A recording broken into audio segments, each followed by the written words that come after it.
Video follow பண்ணுறாங்க, சில channels லைவும் போடுறாங்க. அப்போ போய் ஒரு இடத்த தோண்டி காட்டுறாரு, இன்னொரு இடத்த தோண்டி காட்டுறாரு. 2வது நாள் வந்து ஒரு 11வது இடத்த தோண்டி காட்டுறப்ப தான் நிறைய எடுக்கிறாங்க. இப்போ இல்லை எனக்கு அங்கேயும் பண்ணியிருக்கேன், அந்த மலையடி வாரத்தை சில இடத்துல பண்ணியிருக்காங்க. இந்த தோண்ட இடத்த சொல்லிட்டே இருக்காரு. இப்போ சொல்ல தோண்ட பணங்கள் வருது, எலும்புக்கூடுகள் வருது, மண்டை ஓடுகள் வருது. ஃபாரன்சிக் டிபார்ட்மெண்ட்டு அதை ரிசர்ச் பண்ண பிறகு தான் நமக்கு தெரியும்.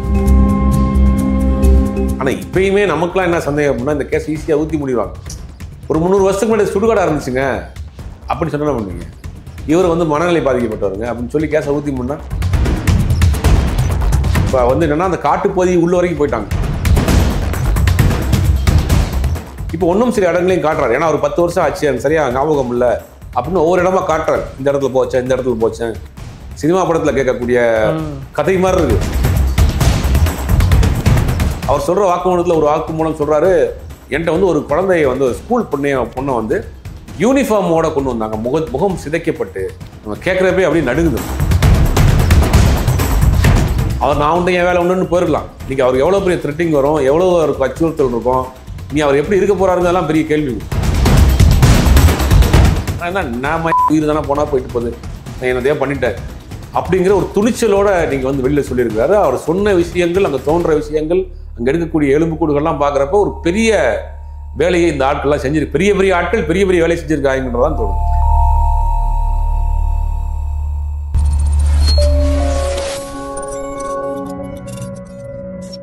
கலர் கண்ணாடி வாய்ஸ் நேயர்களுக்கு வணக்கம். இன்று நம்மோடு இருப்பவர் அரசியல் அமைச்சர் சுபைர் அவர். வணக்கம் சார். வணக்கம். எப்படி இருக்கீங்க? நல்லா இருக்கேன். இப்போ பார்த்தீங்கன்னா தர்மசாலா அப்படின்ற அந்த செய்தி தான் கிட்டத்தட்ட ஒரு 3 வாரங்களாகவே செய்தியாகவே ஆகிட்டு இருக்கு. இன்னும் அந்த பெருசாக பூதாகரமாக ஆகிட்டே இருக்குது. என்ன காரணம்? அது என்ன தான் நடந்தது கர்நாடகாவில்? இல்லை, தர்மசாலா அப்படிங்கிறது எல்லாருக்கும் இந்த ஒரு நீங்கள் சொன்ன மாதிரி ஒரு 3 வாரமாக செய்தியாக போயிட்டு இருக்கு. அது ஒரு பெரிய மடாதிபதிகள் நடத்தக்கூடிய ஒரு மடம். அங்கே இருக்கக்கூடிய மஞ்சுநாதர் கோயிலும் இருக்குது. அதுக்கு ஏகப்பட்ட ப்ராப்பர்ட்டிஸ் இருக்குது. அது ஒவ்வொரு காலகட்டத்திலையும் ஒருத்தவங்க நிர்வாகம் பண்ணிகிட்டு இருக்கிறாங்க. ஆனால் கிட்டத்தட்ட 94 2014 வரைக்கும் நிறையா அங்கே வந்து மரணங்கள் நடந்திருக்கு, அந்த மாதிரி கற்பழிப்பு நடந்திருக்குன்னு ஒரு குற்றச்சாட்டை வந்து அங்கே 2014 வரைக்கும் 94 2014 வரைக்கும் வேலை செஞ்ச ஒரு துப்புரவு தொழிலாளி வந்து ஒரு கம்ப்ளைண்ட் கொடுக்குறாரு. நேரடியாக போலீஸ் ஸ்டேஷனுக்கு போகிறாரு. போலீஸ் ஸ்டேஷனில் போய் இந்த மாதிரி நான் அங்கே வந்து நிறைய பெண்களை என்னை கொடுத்து பதக்கி சொன்னாங்க. சில பெண்கள் வந்து ஸ்கூல் யூனிஃபார்மோடு இருந்தது, முகம் சிதைக்கப்பட்டிருந்துச்சு, அந்த மாதிரியான பணங்களை கொடுத்து பதக்கி சொன்னாங்க. நானும் பண்ணிக்கிட்டே இருந்தேன். 2014க்கு பிறகு எனக்கு அங்கே இருக்க முடியல, எனக்கு மனசாட்சி இருந்துச்சு, அங்கேருந்து நான் போயிட்டேன். அதுக்கு பிறகு இப்போ வந்திருக்கேன், என்னால் தனியாக இருக்க முடியல, சமூகத்துக்கு சொல்லணும் அப்படின்னு போலீஸ் ஸ்டேஷனில் அவர் வந்து சொல்கிறார், வாக்குமூலம் கொடுக்குறாரு. போலீஸ் தரப்பில் வந்து ஒரு பெரிய மடம், அதாவது இன்றைக்கி இந்தியாவில் இருக்கக்கூடிய விரல் விட்டு எண்ணக்கூடிய மடங்களில் முக்கியமான ஒரு இடமாக அந்த தர்மசாலா இருக்குது. தர்மசாலாவை நிர்வகிக்கக்கூடிய ஆட்கள்லாம் விவிஐ ஆட்களாக இருக்குது. அவங்க மேலே தான் குற்றச்சாட்டு சொல்கிறார். அவங்க தான் வந்து இந்த மாதிரி பணத்தை கொடுத்து புதைக்க சொன்னாங்க, அங்கே ஒரு மிகப்பெரிய தப்பான வேலை நடக்குது அப்படிங்கிறாரு. முதல் போலீஸ் தரப்பில் வந்து இது நம்பலை. ஏன்னா 94 95 காலகட்டங்களில் அங்கே இருக்கக்கூடிய சமூக ஆர்வலர்கள், சில சமூக அமைப்புகள் என்ன பண்ணுறாங்கன்னா, இங்கே இது மாதிரி தவறு நடக்குதுன்னு ஒரு பெரிய போராட்டத்தை கையில் எடுக்கிறாங்க. அதுக்கப்புறம் அந்த போராட்டம் ஆஃப் பண்ணப்பட்டு மூடி மறைச்சிருச்சு. கிட்டத்தட்ட ஒரு 20-30 வருஷம் கழித்து அதே பிரச்சனையே ஒருத்தர் வந்து சொல்கிறாரு. அந்த இதில் துப்புரவு தொழிலாளியாக இருக்கிறவர் அப்படின்ற போது இப்போ சொல்கிற குற்றச்சாட்டுகள் எல்லாம் பார்த்திங்கன்னா பெரிய தொடர்பில் உள்ள ஆட்களாக இருக்காங்க. ஒவ்வொரு காலகட்டத்திற்கும் இந்த தர்மசாலாவை நிர்வகிக்கிறதுக்கு ஒரு குரூப் இருப்பாங்க. இப்போ நிர்வகிக்கிறவர் வந்து ஒரு பாஜகவினுடைய எம்பியாக இருக்கிறார். கர்நாடகா பார்த்தீங்கன்னா கடந்த பல ஆண்டுகள் வந்து காங்கிரஸ் கட்சி ஆட்சியில் இருந்திருக்கு. இப்போ அதுக்கு முன்னாடி பாஜக இருந்துச்சு, இப்போ காங்கிரஸ் இருக்குது. இப்போ அவர் தான் இப்போ அந்த பாஜக எம்பி தான் அந்த நிர்வாகம் பண்ணிட்டு இருக்காரு. மாறி அங்கே கர்நாடகா பொறுத்த அரசுடைமை தான் அந்த இது தனியார் அந்த இது பண்ணுறாங்க, ட்ரஸ்ட் மாதிரி வச்சு அதை தான் மெயின்டைன் பண்ணுறாங்க. இப்போ நிர்வாகம் வந்து அந்த அறங்காவலர் குழு வந்து யாரத்தவங்க பண்ணிட்டு இருப்பாங்க. ஒரு 4 வருஷத்துக்கு ஒரு 3 வருஷத்துக்கு மாறும். இப்போ காங்கிரஸ் அரசாங்கம் இருந்தாலும் சரி, பிஜேபி அரசாங்கம் இருந்தாலும் சரி, அந்த மடத்தை வந்து அவங்க பெருசாக வந்து டச் பண்ண முடியாது. அந்த அளவுக்கு அவங்க ஒரு பவர்ஃபுல்லான ஸ்ட்ராங்கு. டெல்லி வரைக்கும் அவங்களுக்கு தொடர்புள்ள நபர்கள் இருக்காங்க. அவர்கள் மீது தான் ஒரு துப்புரவு தொழிலாளி வந்து குற்றச்சாட்டு வைக்கிறார், அங்கே இந்த மாதிரியான வேலை நடக்குதுன்னு. போலீஸ் தரப்புலேருந்து அதை ரொம்ப ஒரு ஈஸியாக ஹேண்டில் பண்ணுறாங்க. சரி, இங்கே நமக்கு நீதி கிடைக்காதுன்னு நேரடியாக கோர்ட்டுக்கு போகிறாரு.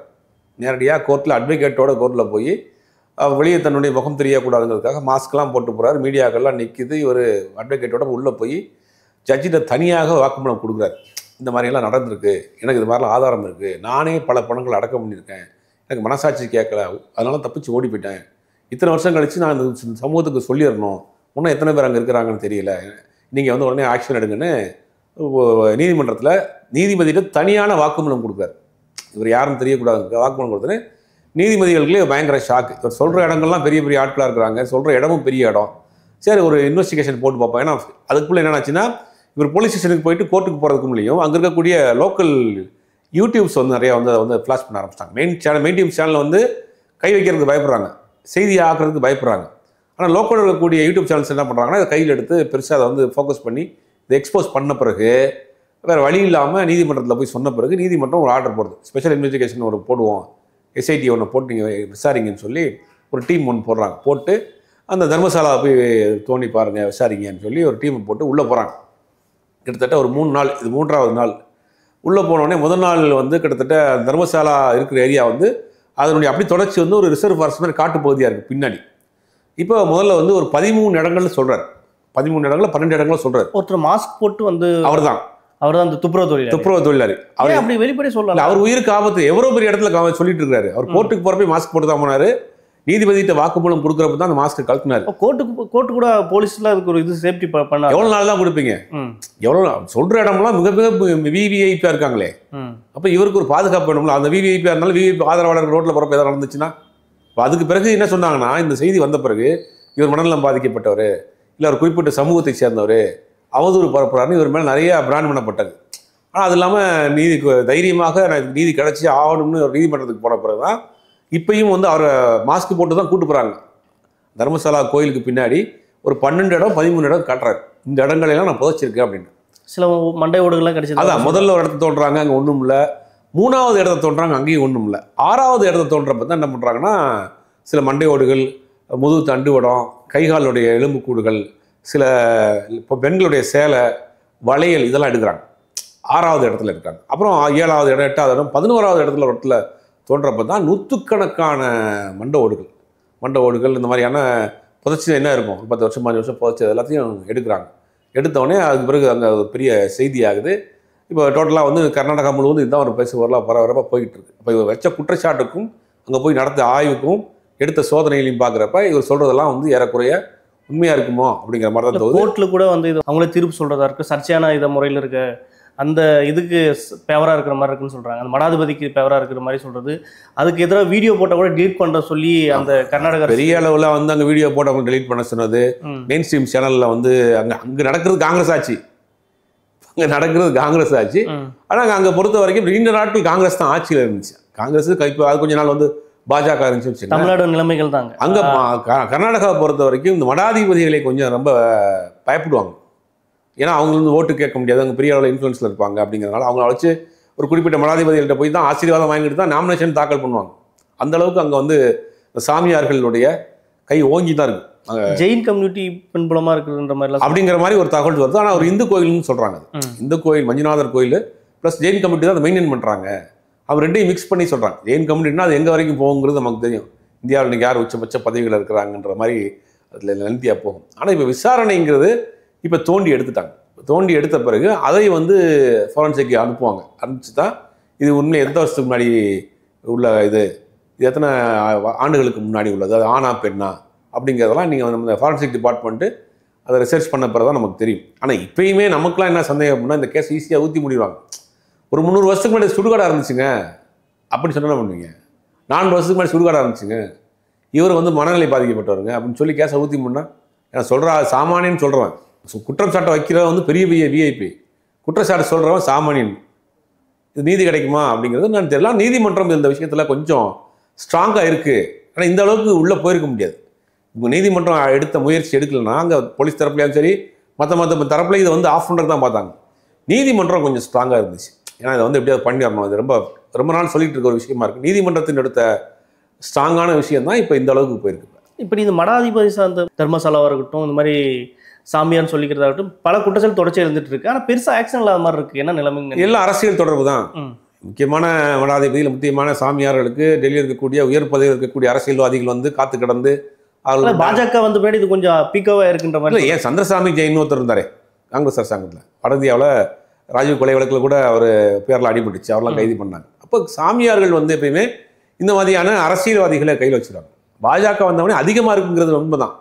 ஏன்னா அவன் ரொம்ப அந்த மாதிரியான சித்தாந்தத்தில் இந்த மாதிரி நம்பிக்கையில் இருக்கிறதுனால அதை இந்த சாமியார்கள் அதிகமாக பயன்படுத்தும். ஜக்கி வாசுதேவா இருக்கட்டும், பாபா ராம்தேவா இருக்கட்டும், நிறைய இருக்குது. பாபா ராம்தேவுக்குலாம் அரசாங்க நிலைமை கொடுத்தாங்க. கோர்ட்டில் போய் அது வந்து கோர்ட்டில் போய் தள்ளுபடி பண்ணக்கூடிய அளவுக்கு நடந்துச்சு. அப்போ இந்த ஆட்சியில் வந்து அவங்களுக்கு கொஞ்சம் இம்பார்ட்டன்ட் கொடுக்குறாங்க. ஏன்னா ஆட்சியில் இருக்கக்கூடிய பலரும் வந்து சாமியாரில் தானே இருக்கிறாங்க. அதனால இம்பார்ட்டன்ட் கொடுக்குறாங்க. காங்கிரஸ் ஆட்சி இருக்கிறப்போ அவங்க இருந்தாங்க, அவங்களுடைய செல்வாக்கு இருந்துச்சு. இந்த ஆட்சியில் கொஞ்சம் அதிகமாக இருக்கு. அங்கே மென்மையாக இருந்தது, கொஞ்சம் பீக்காக இருக்கு அவ்வளோதான். அந்த காலத்தில் வட இந்தியாவில் இருந்துச்சு. இப்போ தென்னிந்தியாவிலும் பார்த்தீங்கன்னா தமிழ்நாட்டிலையும் சரி, கர்நாடகாவிலும் சரி, பல மாநிலங்களில் சாமியார்கள் தங்களுடைய விளையாட்டு உண்மையான சாமியார்கள், பக்தியான சாமியானர்கள்லாம் இருக்கிறாங்க. சிலர் இதை வந்து இப்போ ஈஸியாக தவறான வழிக்கு பயன்படுத்திக்கிறாங்க. ரெண்டாவது, இந்த மாதிரியான ஸ்பிரிச்சுவலாக இருக்கக்கூடிய விஷயத்தில் நீ ஈஸியாக வந்து தப்பு பண்ணிட்டு ஒழிஞ்சிக்கலாம், ஈஸியாக சம்பாரிச்சிடலாம். அந்த நம்பிக்கையை வந்து இவங்க தப்பாக பயன்படுத்திக்கலாம். மக்களோட நம்பிக்கை ஈஸியாக வாங்கிடலாம். அதுதான் வந்து இவங்க தேர்ந்தெடுக்கக்கூடிய ஆயுதம். என்னன்னா, இந்த மாதிரியான மதவாதிகள், மத போதகர்கள்ங்கிற விஷயம் கையில் எடுத்துக்கிட்டிங்கன்னா அவங்க செய்கிற தவறுகளை மறைக்கிறதுக்கு இது ஒரு ஈஸியான வழியாக இருக்குது. இப்போ இந்த காணா போன பெண்களுடைய லிஸ்ட் எடுத்து பார்க்குறப்ப நூற்றுக்கணக்கான பெண்கள் சொல்கிறாங்க.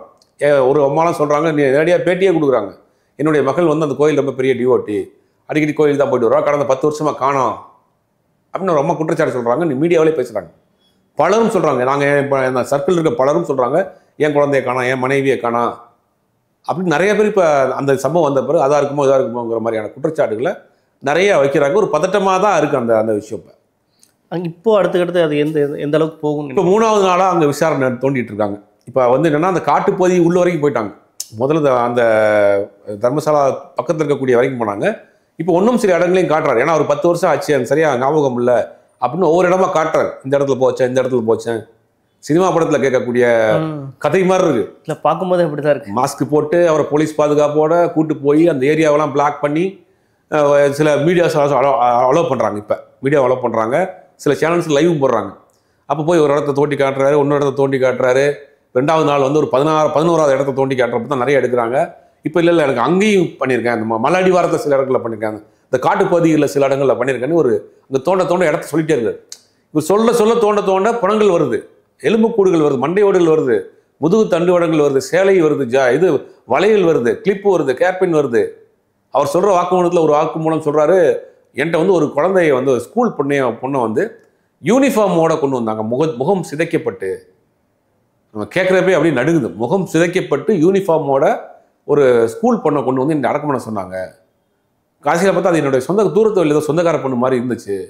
எனக்கு அதுக்கு பிறகு தான் எனக்கு வந்து ரொம்ப குற்ற உணர்ச்சி வந்து தப்பிச்சு போயிட்டேன். நான் இங்கே தான் என்னையும் கொண்டுருவாங்க, தப்பிச்சு போயிட்டேன். நான் கிட்டத்தட்ட 10 வருஷமாக இதை சொல்லவே வேணாம்னு நினச்சேன்.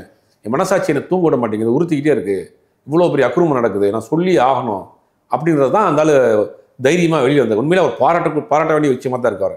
ஏன்னா நான் உண்டு என் வேலை உண்டுன்னு போயிடலாம். இன்றைக்கி அவருக்கு எவ்வளோ பெரிய த்ரெட்டிங் வரும், எவ்வளோ அவருக்கு அச்சுறுத்தல் இருக்கும், நீ அவர் எப்படி இருக்க போகிறாருங்கலாம் பெரிய கேள்வி. ஆனால் நான் உயிர் தானே போனால் போயிட்டு போகுது, நான் என்னதையோ பண்ணிட்டேன் அப்படிங்கிற ஒரு துணிச்சலோடு நீங்கள் வந்து வெளியில் சொல்லியிருக்கிறாரு. அவர் சொன்ன விஷயங்கள், அங்கே தோன்ற விஷயங்கள், அங்கே எடுக்கக்கூடிய எலும்புக்கூடுகள்லாம் பார்க்குறப்ப ஒரு பெரிய வேலையை இந்த ஆட்கள்லாம் செஞ்சிருக்கு. பெரிய ஆட்கள் பெரிய வேலை செஞ்சுருக்காங்கன்றதான் தோணுது. போனால் அந்த சித்தாராமையா அரசுக்கு ஒரு பேக் ஃபயர் ஆயிருக்குதா? கண்டிப்பாக ஒரு நெருக்கடி தானே. அது இன்னைக்கு சித்தராமையாருடைய காங்கிரஸ் அரசாங்கத்துக்கு மட்டும் கிடையாது. இதுக்கு முன்னாடி இருந்த கிட்டத்தட்ட 30 வருஷமாக இருந்த காங்கிரஸ் ஆட்சிக்கும் சரி, பிஜேபி ஆட்சிக்கும் சரி, மாறி அங்கே இருந்திருக்காங்க ஆட்சியில். முதல்ல தென் மாநிலங்களில் பாஜக காலூன்றியதே கர்நாடகாவில் தான். ஏன்னா கர்நாடகா பொறுத்த வரைக்கும் இந்த மடாதிபதிகள் சாமியார்களுடைய கட்டுப்பாட்டில் அரசியல் இருக்குது. உத்தர கர்நாடகா அந்த இடத்துல கொஞ்சம் செல்வாக்கா இருக்கு, நிறைய செல்வாக்கா இருக்கிறாங்க. அவங்க தனியாக லிங்காயதன்னு ஒரு ரிலீஜனே வாங்கிட்டாங்க. அந்த அளவுக்கு அங்கே வந்து பவர்ஃபுல்லாக இருக்கிறாங்க. நாங்கள் இந்துக்கள் கிடையாது, நாங்கள் லிங்காயத்தின் தனியான ஒரு ரிலீஜனே நாங்கள் வந்து அவங்க வாங்கிட்டாங்க. அந்த அளவுக்கு அங்கே சாமியார்களுடைய தாக்கம் வந்து நம்மளாலே அங்கே தானே இருந்தார், விடாது இல்லை, நித்யானந்தாரி அங்கே தானே இருந்தார். அந்த மாதிரி சாமியார்கள் மொத்தமாக அங்கே இருக்கிறாங்க. சாமியார்களுக்கு ரொம்ப ஒரு ஸ்பேஸ் கொடுக்குறாங்க, பவர் கொடுக்குறாங்க. அந்த அரசாங்கம் பாதுகாக்குது. காங்கிரஸ் இருந்தாலும் சரி, பிஜேபி அரசாங்கம் வந்தாலும் சரி. 94லேருந்து இப்போ 2025 வரைக்கும் நடந்த எல்லா ஆட்சியாளர்களும் இதுக்கு வந்து நெருக்கடி கொடுப்பாங்க. ஆனால் இப்போ காங்கிரஸ் அங்கே ஆட்சியில் இருக்கிறதுனால காங்கிரஸுக்கு ஒரு கூடுதலான நெருக்கடி. இதை எப்படி ஹேண்டில் பண்ண போகுது? வெளியில் கொண்டு வந்துருமா? இதை அம்பலப்படுத்திடுமா? அந்த பாதிக்கப்பட்டவர்களுக்கு நீதி வாங்கி கொடுத்துருமா? உண்மையிலேயே அந்த குற்றம் சாட்டப்பட்டவர்கள் எல்லாம் நீதிமன்றத்தை மட்டும் ஒப்படைச்சிருமா? இப்போ இருக்கக்கூடிய காங்கிரஸ் கவர்மெண்ட் எப்படி இதுக்கு ரியாக்ட் பண்ண போகுது அப்படிங்கிறது கூடுதலான சுமை வந்து இப்போ வந்து காங்கிரஸ்க்கு ஏற்பட்டிருக்கு. இது எப்படி காங்கிரஸ் ஹேண்டில் பண்ண போகுதுங்கிறத வரக்கூடிய காலங்கள்லாம் தெரியும். இந்த வழக்கு தொடர்பாக பல தகவல் பகிர்ந்துக்கிட்டு மற்றொரு பதிவு செய்ய நன்றி.